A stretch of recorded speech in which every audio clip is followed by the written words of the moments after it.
Durant toute sa campagne, Trump nous a vendu certaines promesses. Faire de l'Amérique le hub mondial de la crypto, faire des États-Unis la capitale mondiale de la crypto. Il a aussi promis la constitution d'une réserve stratégique de Bitcoin. Ces promesses-là nous ont mis des étoiles plein les yeux, à nous et à tous les acteurs de l'écosystème crypto. On se doutait bien que ce discours cachait certains intérêts et quelques semaines après son investiture, le voile se lève petit à petit. On découvre tout doucement ce qu'il se cache derrière ces grands discours. On va dire que son discours, lui, a quelque peu évolué, notamment parce qu'il parle désormais de réserve stratégique de crypto et non d'une réserve stratégique constituée uniquement de Bitcoin. Tout ça n'est ni plus ni moins qu'un moyen dissimulé d'acheter les acteurs de l'écosystème crypto. Alors je ne vais pas parler de manipulation dans cette vidéo, je vais plutôt appeler ça des manœuvres politiques de la part de Trump et envers certains acteurs de l'écosystème crypto. Pour Trump, la crypto présente deux intérêts, un plus philosophique et l'autre beaucoup plus capitaliste. Mais avant d'aller plus loin, laisse-moi te présenter le partenaire de cette vidéo. La plateforme Bitpanda permet d'investir très facilement dans une multitude d'actifs financiers comme les actions, les métaux précieux, les matières premières et bien entendu les crypto-monnaies.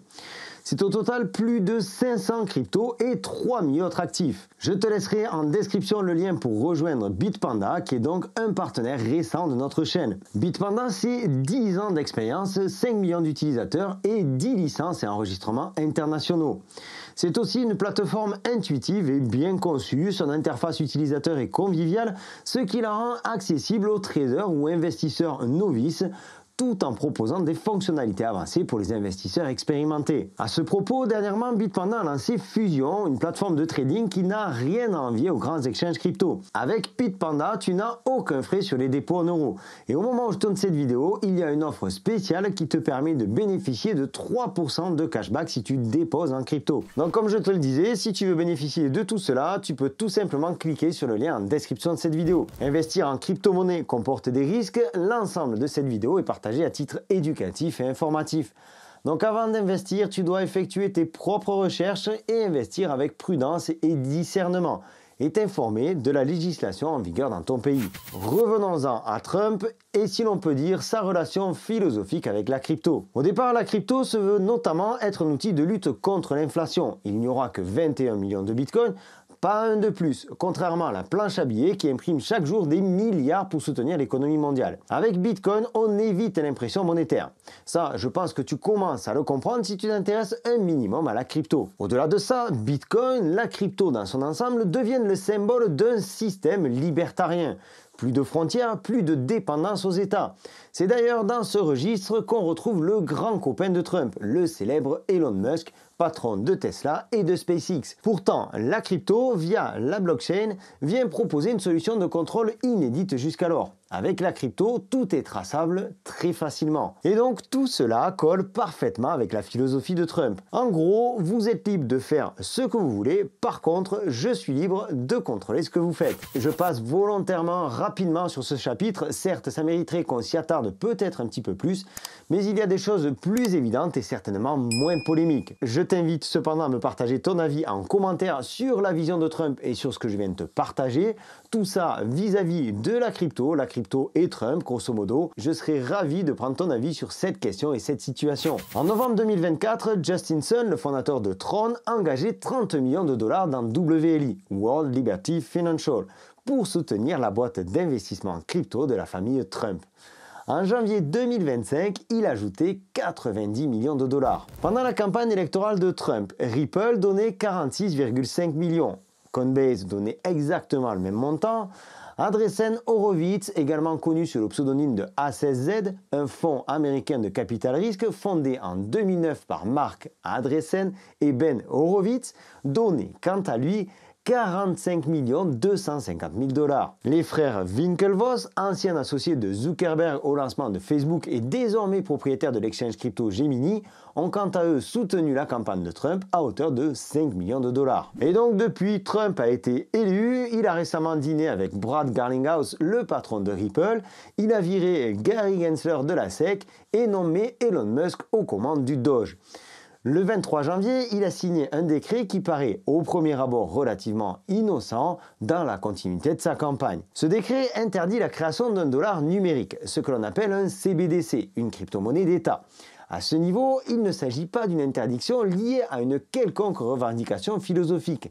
Ça va bien au-delà. Ce décret propulse aussi David Sacks, surnommé le CryptoXar, responsable d'un groupe de travail visant à évaluer la faisabilité d'une réserve stratégique d'actifs numériques. Une réserve constituée d'actifs numériques, de crypto, d'altcoins.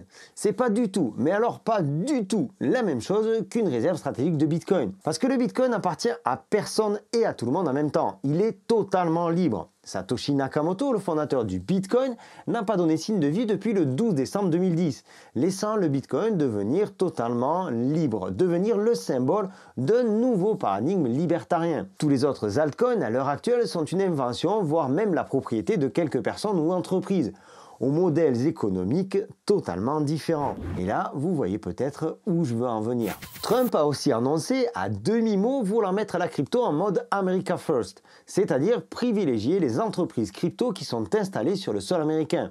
Pour celui qui sait lire entre les lignes, c'est très clair. Trump fait manger ses petits copains. Ceux qui ont soutenu son projet World Liberty Financial, ceux qui ont soutenu sa campagne électorale. Alors parfois, c'est un petit peu plus fin, un tout petit peu plus fin. La signature du décret interdisant la création d'un dollar numérique ouvre une voie royale aux entreprises émettrices de stablecoins comme Tether ou Circle. Circle qui est une filiale de Coinbase émettrice de l'USDC.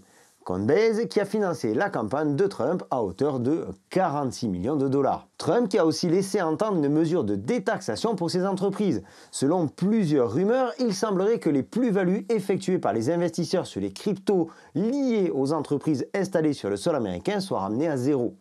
En gros, tu es américain, tu investis dans Chainlink, tu fais ta plus-value, tu vends et tu n'as pas de flat tax.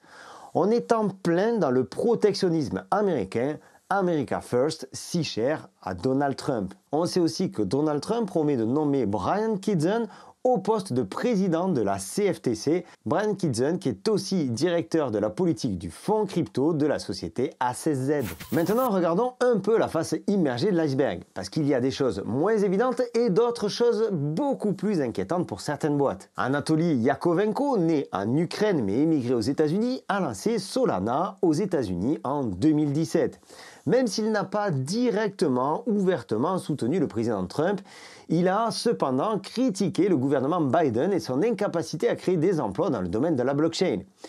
Il faut aussi noter que Solana était l'un des sponsors de la soirée d'inauguration de Trump, aux côtés de Gemini, Coinbase, Metamask ou encore SUI. Ici aussi, Trump a renvoyé l'ascenseur. Le soir du lancement du token Trump sur le réseau Solana, la blockchain a enregistré un record de transactions, propulsant le prix du Solana au-delà des 275 $ et générant une quantité de frais de transaction absolument phénoménale. Bis repetita le lendemain avec le token de Melania, la femme de Trump. Les grandes manœuvres politiques autour de la crypto ont commencé. Il va falloir suivre le bon train, monter dans le bon wagon parce que tonton Trump n'est pas décidé à nous attendre.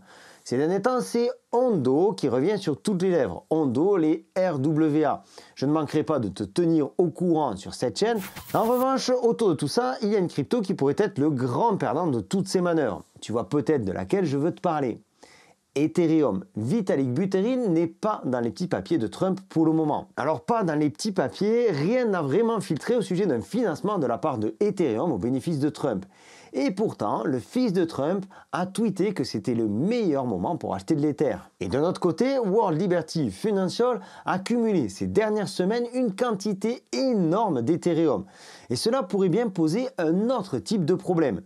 Si Trump, via sa société, via toute sa famille autour de World Liberty Financial, devient une baleine Ethereum, c'est-à-dire si Trump possède suffisamment d'Ethereum, alors il pourrait se donner le droit d'exercer une certaine pression sur l'écosystème et la fondation Ether.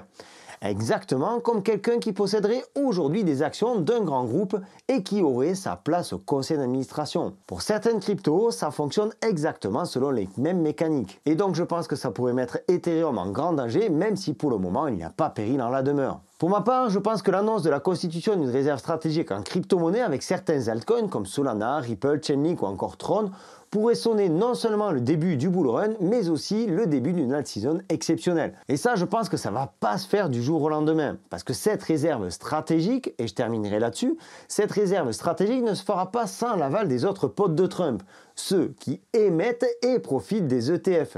Gemini, 21 Shares et bien sûr BlackRock. La suite logique serait donc dans l'ordre l'émission, l'acceptation des ETF sur certains altcoins et ensuite l'annonce de la fameuse réserve stratégique. L'avenir nous le dira et je ne manquerai pas de te tenir au courant, alors reste connecté sur cette chaîne.